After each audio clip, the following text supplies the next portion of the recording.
Hey, it's Dallas, and I have a question for you. But first, let me give you some context. Let's say you're an avid skier. Oh, look, frost. And every year you and your best friend pick a brand new place to go skiing. And every year you rotate who actually gets to pick where you're going. And this year it happens to be your turn.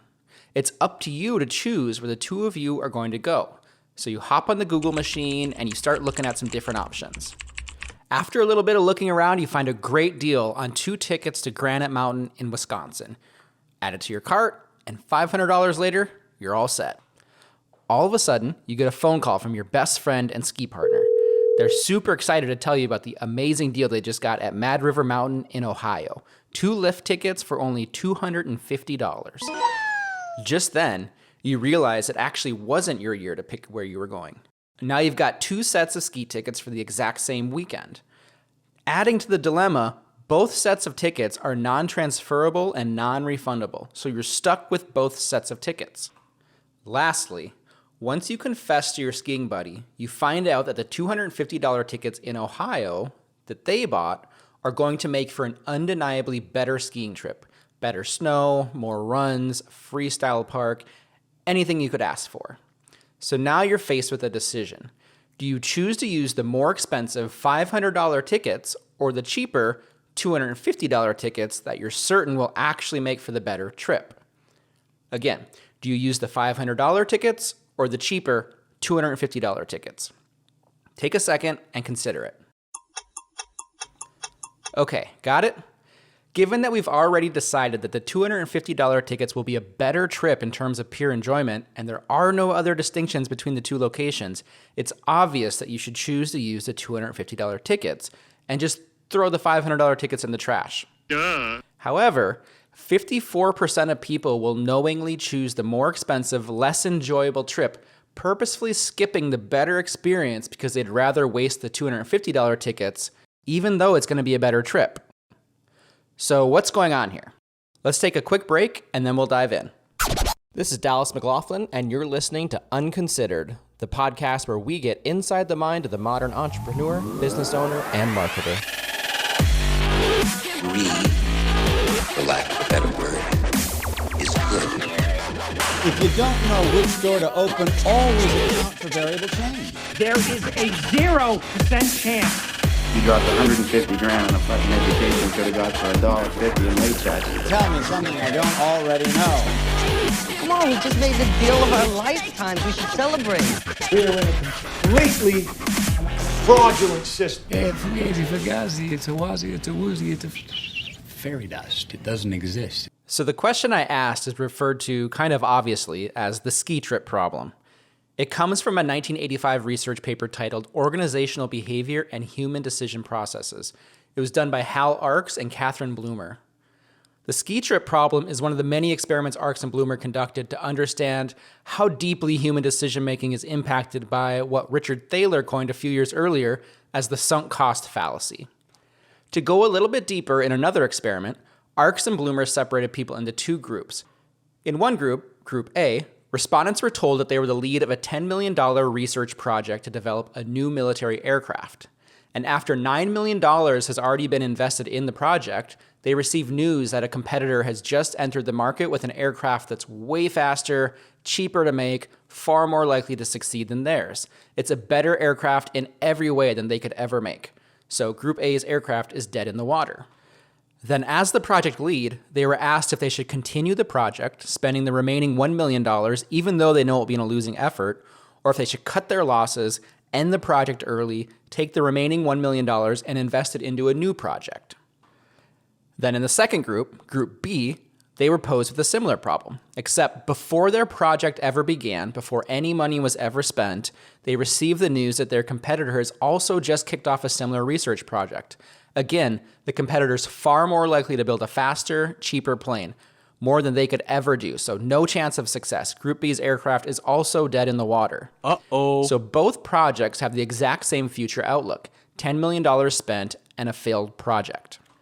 But despite no indication of financial or business success in their future, 85% of people in Group A, the group that had already invested $9 million, decided to continue with the project, essentially lighting the last $1 million on fire. In Group B, where no money had been spent, 83% of people decided to shut the project down before it began, before any money was invested. Again, in the absence of any compelling reason to complete the project, only one reason stands out as to why Group A continued on: sunk costs. While the airplane experiment is an extreme one, sunk cost problems are occurring all around us every single day. These problems are causing us to stick with a certain course of action simply because we're invested in it, even though a new course of action is clearly more beneficial. For example, employees will work underpaid jobs for bosses they hate because they've found ways to deal with it, and they don't want to start over as a new person at a new job. People stay in toxic relationships because it wasn't always that way, and if they leave now, they're not sure what they'll find in the future. People will let their debt pile up because what's another $5,000 loan when you're already $50,000 in debt? Employers will stick with underperforming employees because it will take time, energy, and it's costly to hire and train a new employee. Sunk cost is losing 6 hands of poker in a row and then going all in on the 7th hand because there's no way you can lose 7 in a row. When in fact, every hand of poker is a brand new hand, not associated with the prior 6 hands, and you can definitely lose 7 in a row. This is also known as throwing good money after bad money. These are all examples of the sunk cost problem, and it's happening to all of us on a daily basis, at home and at work. Think about a project you're actively spending way too much time on, or a relationship you're over-invested in, then ask yourself why. It's happening to you too. So why is sunk cost so difficult to overcome? Why do we, and that's all of us, continue to foolishly pursue jobs, projects, relationships, investments, even long after it becomes clear that selectively quitting and doing something else instead will be far more beneficial in the long term? Maybe one way that we can help to frame the problem is to use another name for sunk cost, and that is the escalation of commitments, or the escalation trap. Where sunk costs tend to be associated more closely with financial or labor costs, escalation of commitments helps us frame the problem in another light.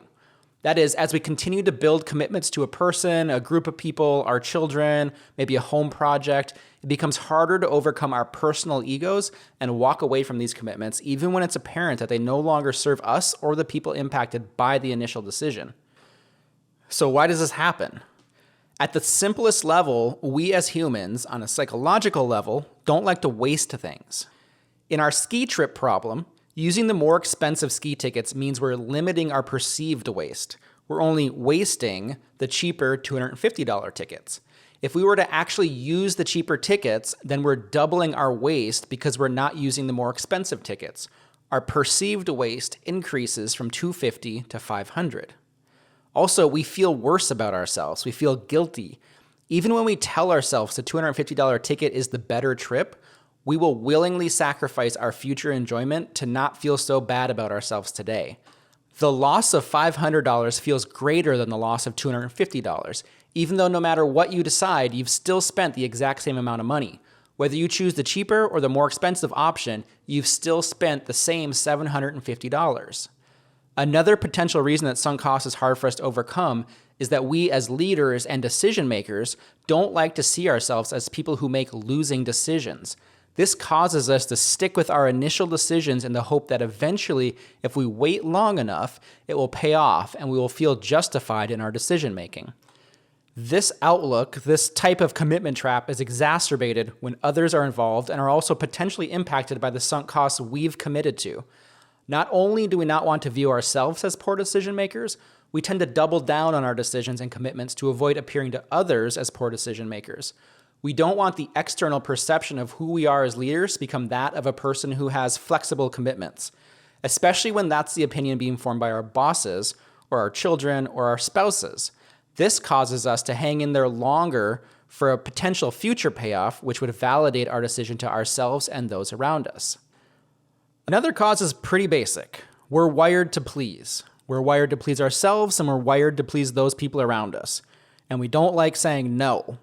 This is often the root cause of an escalation of commitments. The escalation of commitments can come in many forms, like promising to take your child on a vacation, which then escalates to include a nicer resort, a bigger theme park, then there's skyrocketing gas prices, and then you want to stay one night longer. We keep escalating our commitments in this situation because it feels good to your family and you don't want to disappoint them. But at a certain point, each additional commitment isn't returning the same value of increased joy. At a certain point, each additional commitment can cause the total enjoyment to decrease due to all the rushing around, not having enough time to truly enjoy the vacation, not having enough money left in the budget to maximize each stop, and so on. This is the point of diminishing returns. Escalation of commitments can lead to too many social events. Just one more happy hour, one more networking event, one more wedding. You fall into this escalation trap because you went to Betty's baby shower, so you better be at Linda's wedding shower. And then the week after that is Joni's birthday party, which you definitely can't miss. In a vacuum, each yes is minor.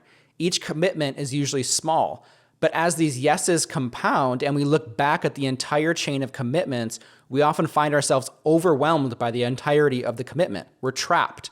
Removing one commitment from the chain, unless we plan to remove all of the commitments, is often seen as pointless. What is one less commitment when I already have all of these other ones?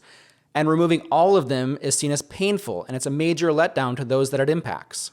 When we're trapped like this, and there is no obvious path back out, the path of least resistance is to stick with the original decision, to maintain your commitments, to keep going with the project, even when we know it's more beneficial to make a new decision. So how do we deal with this? If this is such a persistent problem in all of our lives, what can we do about it? How do we know when it's time to cut our losses and quit on bad decisions to avoid sunk costs and get out of escalation traps? The first step to overcoming sunk cost decision-making problems is to have a basic understanding of the problem itself. And hopefully with this episode, we're checking that box. But if not, here's another example that proves education and awareness is key. When the ski trip problem was tested across two groups, psychology students explicitly educated in sunk costs, and another group of students with no explicit education on the topic, the students with an understanding of sunk costs and its negative results were far more likely to recognize the situation they were in, cut their losses, and make a new decision that was more beneficial to themselves and their teams. The group with no prior knowledge of sunk cost problems failed to recognize the situation, becoming more likely to continue with their original decision, sinking additional costs and digging themselves in deeper. So to summarize that, have awareness of when you're dealing with sunk costs, or when you're stuck in an escalation trap. Be on the lookout. Call it out immediately to yourself and those around you. At least prompt the discussion early and often. Ignoring it and hoping it goes away will only get you in deeper, and that's not the right solution. The next step is accepting accountability for the decision. Even when we're educated and aware of sunk cost frameworks, it's proven that we still have a tendency to stand by and let sunk costs pile up if at the end of the day we're not the ones accountable for justifying the decision making or the outcome of the project. But guess what? That's pretty shitty. You, as a leader of your colleagues, your family, or your friends, you are accountable for any decision you're playing a role in, regardless of if you're the one who has to justify if it fails or not. Maintaining a consistent track record of accountability and successful decision-making is what separates good leaders from the bad ones. It's what makes people want you on their team or to be on your team. It's what makes people want to have your back in the future when it's you that's accountable, when it's your reputation on the line. If you want people to have your back and to support you, that starts with having their back. And who is to assume that the person accountable to the project or the decision is equipped with the situational awareness to recognize that they're in an escalation trap or that they're sinking costs day by day? Maybe you're the person that has that knowledge and you're the person that can pull them and you out of the hole that's being dug. That's what being a leader is all about. Another major problem that results in our undisciplined pursuit of bad decisions is our own stupid egos. What we talked about earlier in this episode is that we as individuals don't want to hold a belief about ourselves that we're poor decision makers or that we create waste through our decisions, either financial waste, labor waste, time waste, whatever. We don't want to envision ourselves as wasteful people. This effect is doubled when other people are involved. Not only do we not want to see ourselves in this light, we really don't want others to view us as wasteful people, especially our bosses. We don't want to be viewed as the leader who makes a decision or a commitment, points the team in a certain direction, and then comes back with a new commitment, a new direction, a new set of goals, and a whole new roadmap to get there. We don't want to be the leader that is hard to follow because we don't appear to have a clear vision of where we're going. The fear of clouding your reputation or your trustworthiness in the eyes of the people you're leading can cause you to dig your heels in and stick to your initial plan of attack, even when it's become apparent that it's no longer the best plan. What you're doing when this thinking occurs is you're too closely associating your choices and your decision-making with your personal identity. You ask yourself, If I make this decision, what does that say about me? In reality, it's essential for leaders to know when the map no longer matches the terrain, when the decision or the plan no longer matches the desired future outcome. As a leader, you have to be able to read and adapt to situations, cut your losses, and make a difficult decision that other people aren't willing to make. If your team is going to make all the right decisions without you, then there's no reason to have you around at all. So make the tough calls. Change course as needed. Quit when you have to. That's why you're there. Competitors, markets, and organizations are always changing. They're fluid. And if you're too rigid in your decision making, too dug in because of your ego, your competitors and your business's opportunities in the marketplace will run you over and leave you for dead. Lastly, and maybe most importantly, know when to quit. Quitting on time is one of the most important skills you can acquire as a business owner or the leader of an organization. And contrary to popular belief, winners quit a lot. For example, in Texas Hold'em, World Series winning poker champions fold their initial hand 75% of the time. 75% of the time, before the game even starts, a champion level player has quit. Even the non-champion, but still pro-level player folds their hand about 70% of the time. Now compare these numbers with the amateur poker players who only fold their initial hand at a rate of 25%. The professional players quit far more often than the amateur players. Champion level poker players are making a decision in real time to quit based on the cards that they are holding in their hands and based on their current chips, based on their competitor chip counts. They are not basing their quitting decision on what has happened in the previous hand or how many chips they started the game with or how much they dislike their competitors or no matter how many people are watching. They're basing their decision to quit or continue based on the information they're receiving in that moment, weighted against the potential future upside of that decision. Professional poker players understand that each decision is a brand new decision, unencumbered by the past. But unlike world champion poker players, when you find yourself struggling with sunk cost decisions, you're likely pulling too much of the past into the present to inform the decision. You're using yesterday's information to inform today's decision. You're thinking of the resources that you have invested, the promises that you made along the way, and you're probably thinking about what it will mean for your reputation. Us mere mortals also worry that quitting now or changing direction now is too early. Despite clues in the present that it's time to make a new decision, you'll often find yourself negotiating with and against yourself to stay the course. But guess what? When you quit on time, it always feels too early. That's the point. When quitting becomes the obvious choice, it only becomes obvious because things have gotten so grim that you have no other choice. That's quitting too late. That's far more risky than quitting early. And when you find yourself in a place where you're not sure, when it's too close to call between sticking to your original decision or making a new one, it's likely that the new decision is the better choice. By not quitting, by not making a new decision, you're missing out on the opportunity to change directions into something that will create more progress toward your goals. Anytime you keep pursuing a losing decision, that is when you're slowing your progress.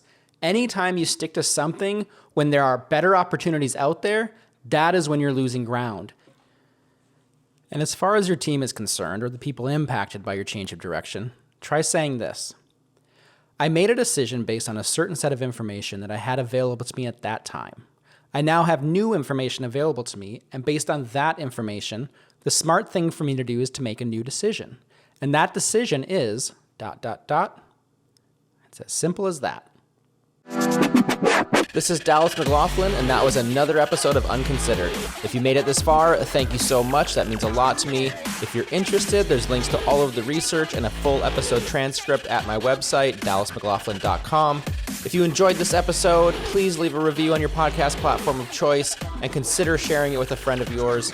Until next time, keep working hard and have fun.